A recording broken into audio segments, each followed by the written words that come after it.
It's all killer, no filler. I'm Eric, and for today's podcast, we are diving back into our sister podcast, Ad-venturous, with Avery, creative lead over at Pilot House. In her first ever episode, which we are previewing today on the all killer, no filler airwaves, Avery dives into some of our favorite and least favorite ads of all time to find out how they have helped shape today's cultural landscape. If you haven't already, make sure you go to Ad-venturous on the DTC Podcast Network, which we'll put a link in below, and make sure you subscribe to Avery's podcast because every week she's putting out awesome creative insights that you can use to fuel the success of your campaigns. But for now, enjoy her inaugural episode and on with the show. We are at one of the most interesting intersections of marketing and communications that we've really ever been in. You, as an advertiser today, have more access to public sentiment than anyone who has come before you. Comments, organic reviews. I have a couple tips for how to create a really strong process around ad creation and ideation. Number one is we're getting very uncreative in our ad creative, which I hate.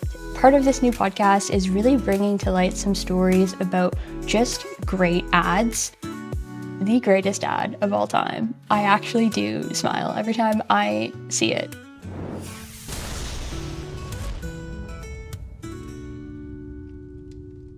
You're spending real money to drive traffic to your site, but the truth is 98% of that traffic leaves without buying or giving you an email. Meta knows who they are, you don't, unless you use Instant. Instant helps brands identify anonymous visitors so you can send more abandonment emails, build stronger retargeting audiences, and actually recover that lost revenue. Liquid IV, TRX, and Truly Beauty, these are all massive stores that use Instant to see an average ROI of 21.7x. Instant will even guarantee you a 4x ROI or your money back. With Q4 around the corner, now's the time to double your email revenue and lock in smarter retention. Instant only takes minutes to set up and you'll start seeing results in just hours. Want to see it in action? Sign up by August 1st to get your first month free at instant.one/DTC. That's instant.one/DTC. Hi, welcome to the very first episode of Adventurous, a new podcast produced by DTC and hosted by me, Aves. My goal for this whole podcast is that every episode you guys walk away with a piece of advice that's tactical and totally practical and you can implement the very next day in your ad account. I think that's what we've been doing on DTC for a long time, and I've had so much fun sharing little tips and tricks and then hearing that they work. I love reading those types of comments. It's really exciting to me. But what I wanted to bring to this podcast is this new layer of really injecting as much creativity in our marketing as possible. I really want to help you guys improve your performance in the short term. I want to help you guys build those brands, but I also really want to see everyone start experimenting a little bit more, getting weird, as I usually say, taking risks, and seeing how that does actually help you get closer to your base and bring in new people to your brand. We are at one of the most interesting intersections of marketing and communications that we've really ever been in.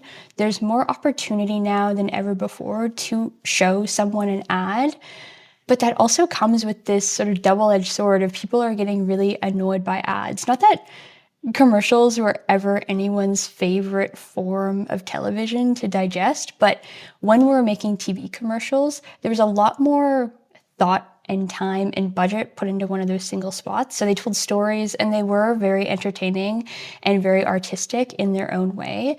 And we're sort of, in my opinion, starting to lose that a little bit with just this demand for content.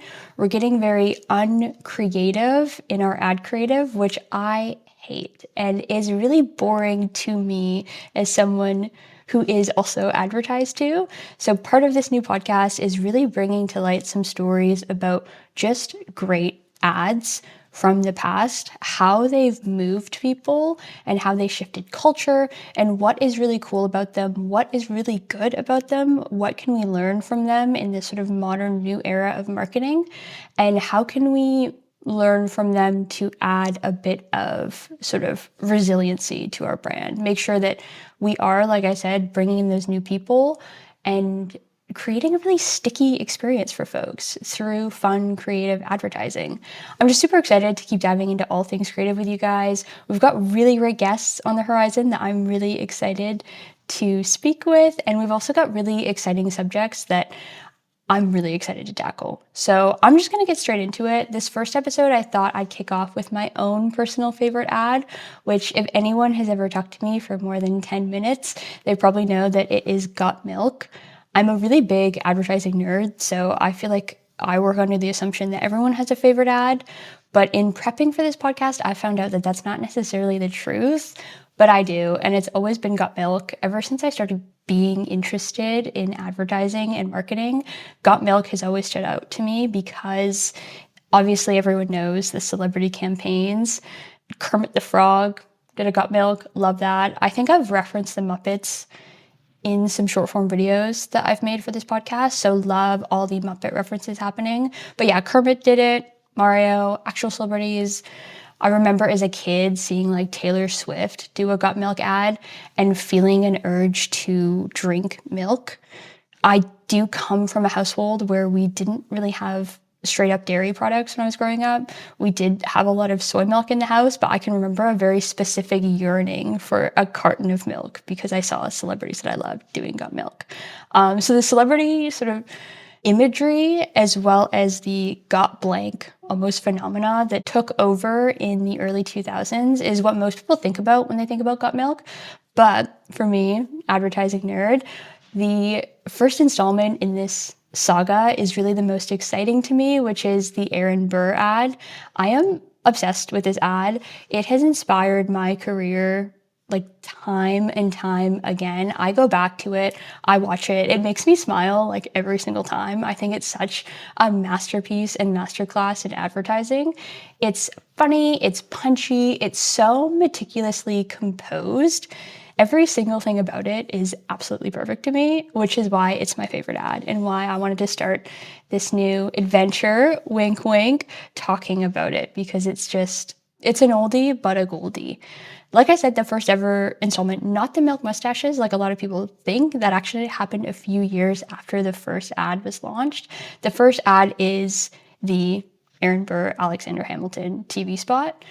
It started with Goodby, Silverstein and Partners prepping a pitch for what I think is the funniest client of all time, the California Milk Processor Board. That is the CMPB for all of you milk fans out there. It's such a funny client. It's so random. It's just milk, which I think makes the story even better because it's just milk. Like, who thinks about milk? Who cares about milk? Nobody. And for years, the sort of tagline about milk was milk does a body good. We all knew at that point that milk was good for you and also necessary, which is the least sexy product story you could possibly be handed as an advertiser. It's basically like another version of water that some people can't digest and also some people find really yucky. It's such a funny, interesting subject for these ads. It's so unexciting in every single way and so uninteresting as well. The real kind of golden nugget and I think turning point as Goodby, Silverstein and Partners were prepping to pitch the California Milk Processor Board was through a focus group where a woman said that the only time she noticed milk is when she ran out of it, which is a super interesting thread, right? It's like the absence of the product is actually what sells the product, and when people even consider the product at all, when it's not there, is when people start thinking about it. I do really want to point out the focus group part of this equation, and I want to draw your attention to the fact that you as an advertiser today have more access to public sentiment than anyone who has come before you. I'm talking about comments, I'm talking about organic reviews that people post about your product. It's like if you are an artist like Ariana Grande, reading comments is probably not going to be that productive and it's not going to be that good for your mental health because that is a different art form where advertising is so interesting because what those people think and say should directly affect what you produce as an advertiser, right? So looking at those comments, I know there are a lot of very unhinged folks just trolling around in comment sections of ads, and not everything I'm saying is going to be really valuable, but there are so many golden nuggets for you to find out there yourself if you just sort of start looking. One rant that I go on a lot is, as modern advertisers, we often think that we know best, that we understand the product the most, and because of that deep understanding of the product, that we're going to know how to sell the product the best. And we know all the sort of tips and tricks to making good short form reel content, all of these things. But that's such a dumb take when you have so much opportunity, like I said, more than anyone else in history as an advertiser, to find out what people want. What do people care about the product? What do people actually think about when they look at this product? People give you that information a lot of the times for free in these comment sections. So first lesson on Got Milk, look at those comment sections, because it's the same, a little bit different, but for all intents and purposes, the same as running a focus group way back in the 90s. You get that direct feedback. And again, nobody's ever had that. So stop wasting that privilege and start utilizing those comments like yesterday.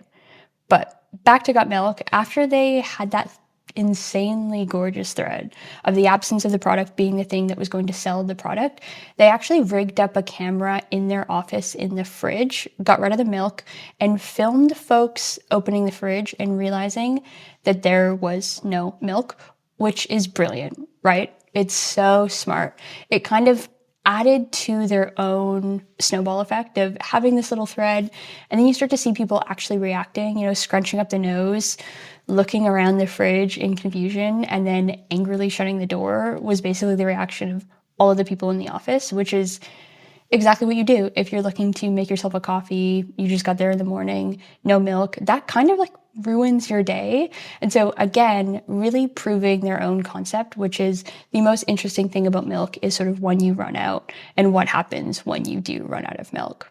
So as the team kept working through Got Milk, they realized that this thing on their hands that was so weird as a tagline and so weird as a piece of advertising in general, that it almost created a bit of tension, I think, with the product being milk.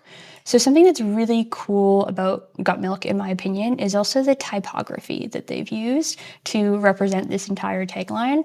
It's not like a really basic, understated font. It's in your face. It's recognizable, and even the audio, they hired an actor to record the original "Got milk" as a question.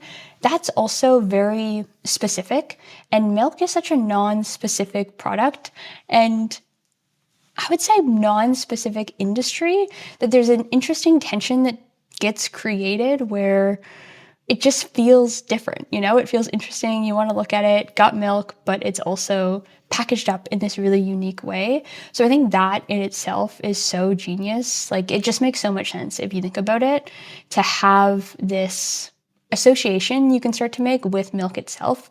If you compare milk to like a very dry red wine, a very dry red wine sparks something in you. You think about tannins, you think about base notes. It's interesting to your palate when you drink it. So subsequently, it's interesting when you think about it later on.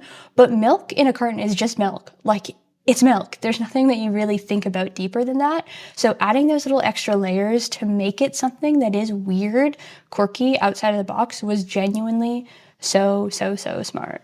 One note that I loved from listening to Goodby and Silverstein talk about Got Milk is that they actually included those little milk mustaches on pictures of their team in the leave behind.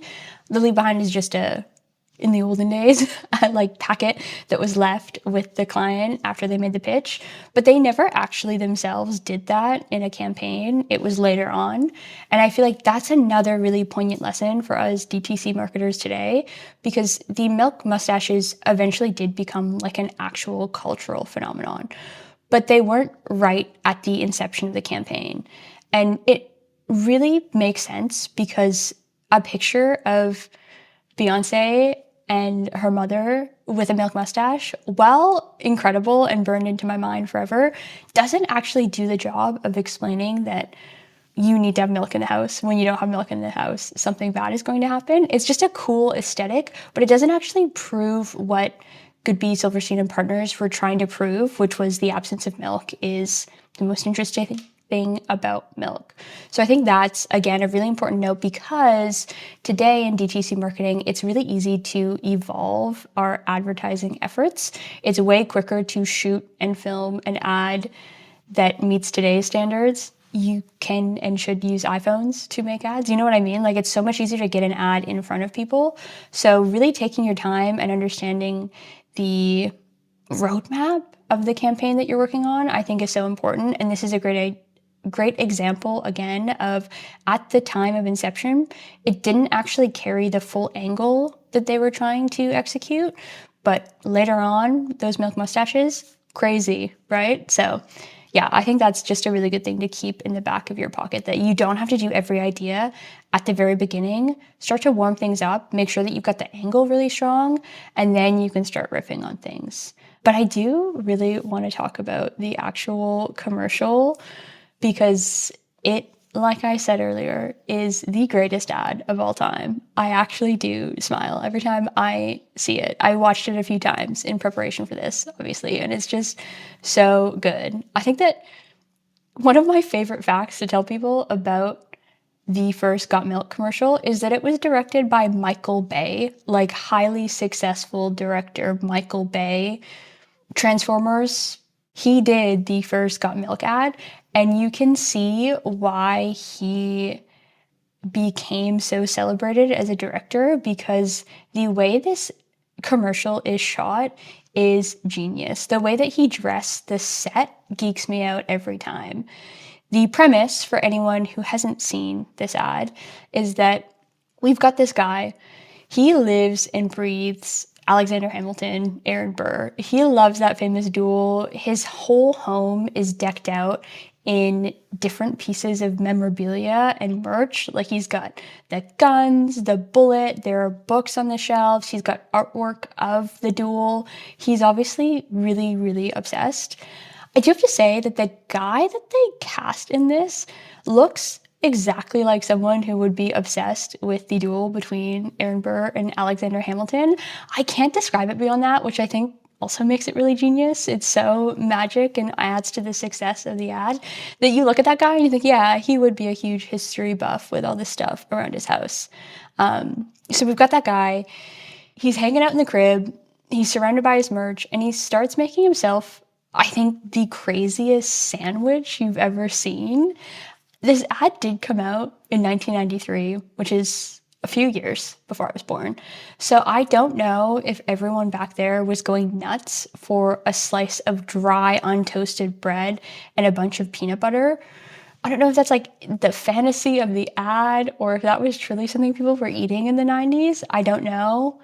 Please let me know. But anyway, he makes this insane like mini sandwich that just has so much peanut butter on it. And then he takes the biggest bite of all time while he's listening to the radio.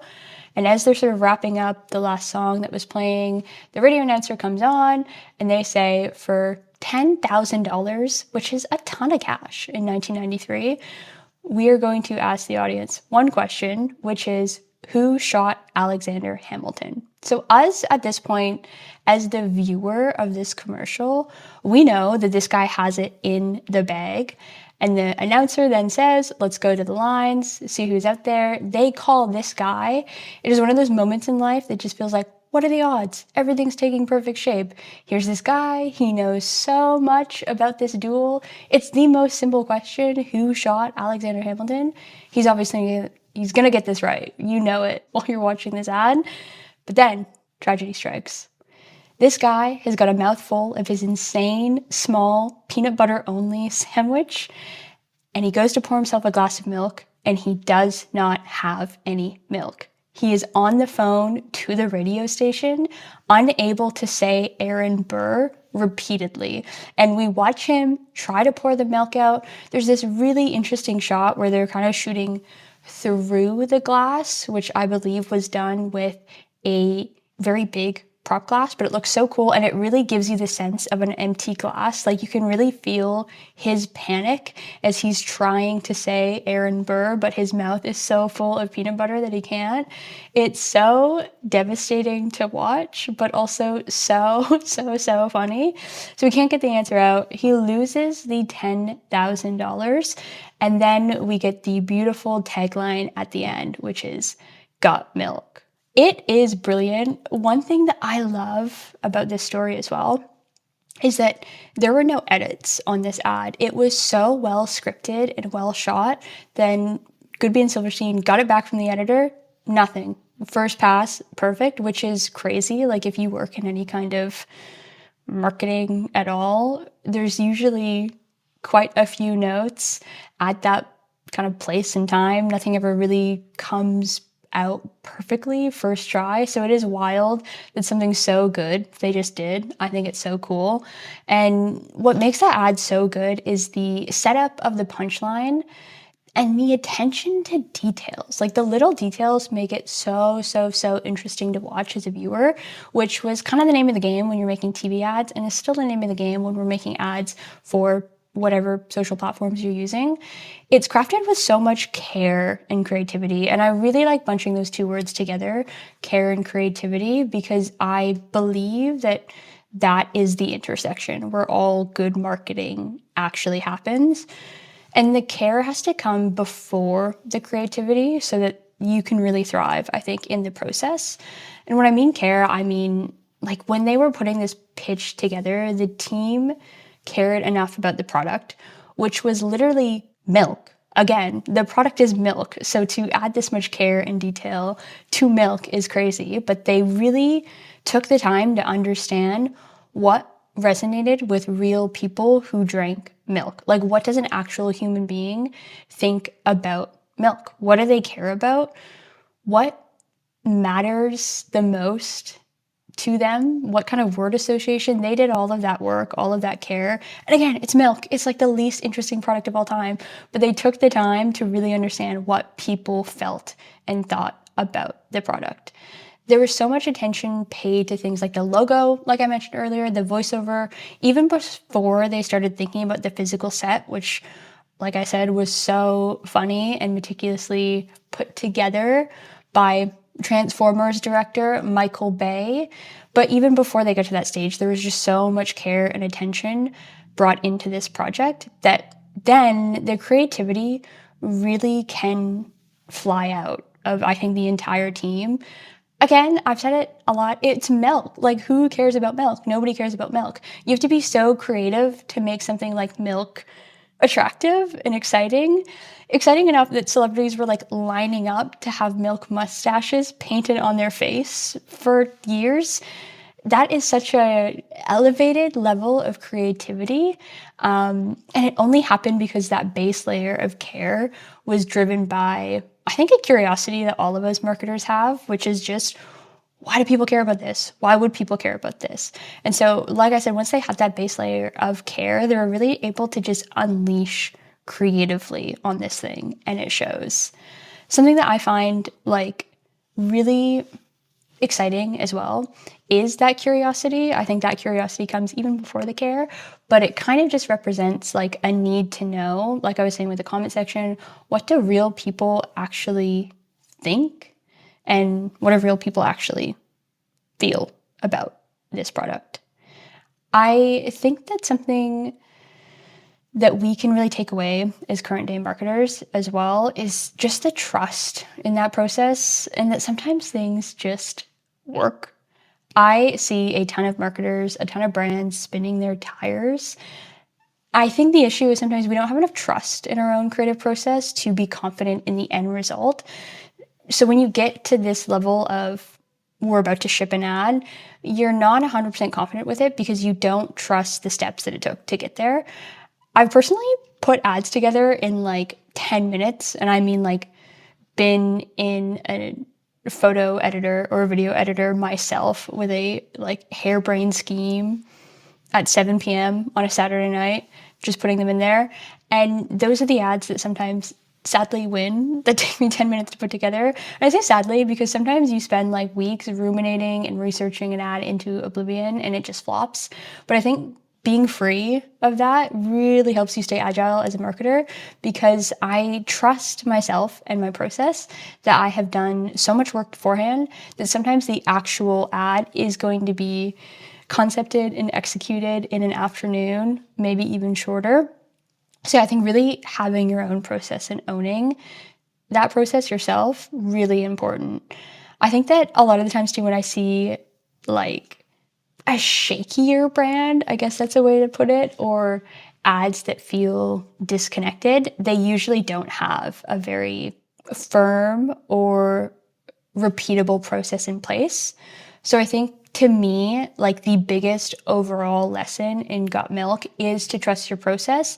And also, if you don't have a process yet, to discover one and get one defined.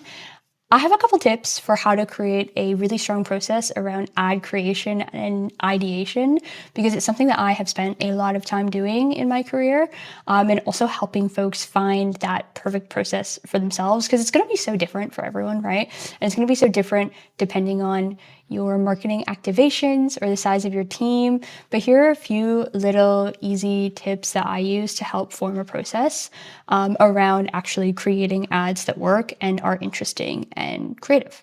Number one is I really fiercely protect my own research time.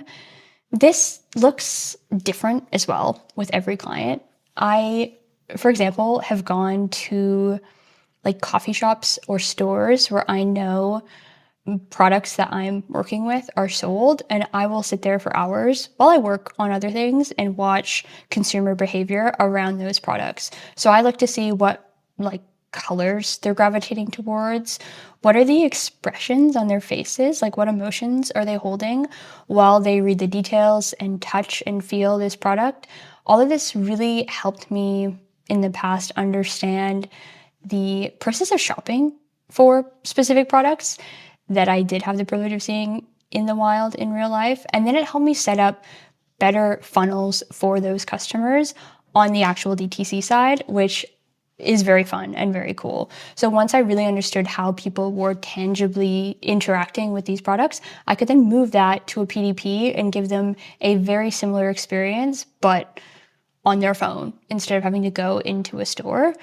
And I think that a lot of agencies nowadays will maybe build you out like a single custom GPT and call it a day in terms of research. I don't think that that is sufficient ever, period. I think that before calling it a day, you need to add that little human stank on things and really look for information and interpret it in a different way. I think that building a custom GPT has definitely given me access much faster to a lot of knowledge that's already out there, but I think that you're going to have to dig a little bit deeper, and I think that's what makes good marketers. Like I said, it's that curiosity to see what are people actually thinking about. So take the time, watch reviews, read the Reddit threads, go to those places where your customers are and really dig, and you're eventually going to start finding little golden nuggets. Comment sections, like I said, every single morning for the clients that I work with, I go into Ads Manager or Northbeam, Triple Whale, whatever we're using, I check to see how things are performing, and then I check to see the comments on those ads, whether they're performing well or poorly, because the information I get out of there, like I said, is so monumentally important to the process of creating marketing that actually resonates with people. Another really prime piece of my process and everyone at Pilot House is group brainstorms. Not siloing yourself in creativity is so important. It's such a huge chunk of our culture at Pilot House. No idea is a bad idea in a brainstorm, and everything is welcome, I think, is such an important idea to instill in folks when we're doing creative work. I love to structure creative brainstorms so that everyone sort of comes to the table with ideas and ads ready to rip so that we can talk about it. That's also optional. I know a lot of people like to just get in a room and talk about the product and see what comes out of that. I do believe that the smaller the group, the better when it comes to brainstorming, especially in early stages. You really want to be able to double tap into the ideas that the group is collectively interested in. I think that's really where the magic happens when we start doing group brainstorms. I like to schedule them, with some clients I work with, we do a monthly brainstorm, and that's really helpful. You do different touch points once every few weeks. It depends on how many ads you're generating, but I think having that conversation instead of just staying kind of everyone in their own lane is super important, and that's where the really fun ideas usually happen as well. Next piece of advice is that when I'm briefing ads, part of my process is making sure that I am in the right sort of headspace and environment to really think about every single piece of the ad. So when I'm briefing out ads, whether that's like writing a script or talking to a graphic designer, I'm never doing those things in between calls or like on the go from my phone. I like to be sitting. I usually like to have a cup of coffee or a matcha, and I will really think about, again, a 360 view of that ad. So does it look the best it can look? Is the hook the strongest that it can be? And then I also sort of double tap into my own thought process around how does it fit into the actual storyline that we're telling of the brand. I have talked about this on All Killer No Filler before, but it takes so much content to be relevant in today's media landscape, but that content has to be good. It can't be shitty content. I'm not telling you to rip a ton of ads that look the same. It all needs to be good, which is really hard to do. I know because I do it, but it's really difficult to do. So thinking about that, you can't just do that on the fly, if that makes sense. You need to give yourself the capacity to really think about, does this make sense with the ads we're running and the story we're telling on AppLovin versus Pinterest right now? Does it make sense with where we're going to send this traffic? That's also something that I think people miss a lot. What is coming on the other side of the click? Does this fit into that narrative and that story? So this third point, it's just really about having space to think about all those things and not feeling overwhelmed by the amount of content that's demanded of you to produce. Instead, building yourself a chunk of time where you can really get into things, and at the inception of your ads, be really strategic about what you're putting in them.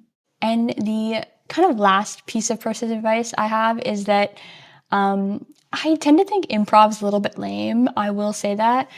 But I yes and every single piece of ad creative that I am reviewing or that I produce myself. When I'm looking at that first draft, I love asking questions like, how could I make this funnier? I feel like that is very obvious. Some of the clients I work with and I feel like we're having a competition all the time. Who can make the other person laugh the most and the most often? I also think about, what will this actually look like on platform? What will this look like if someone is going through stories and reels? How does that first couple of seconds look compared to what they might have just seen? So how does it actually stand out is a great question to ask yourself. And then I also usually try to figure out, does this ad spark curiosity? Does it spark anger? Does it spark joy?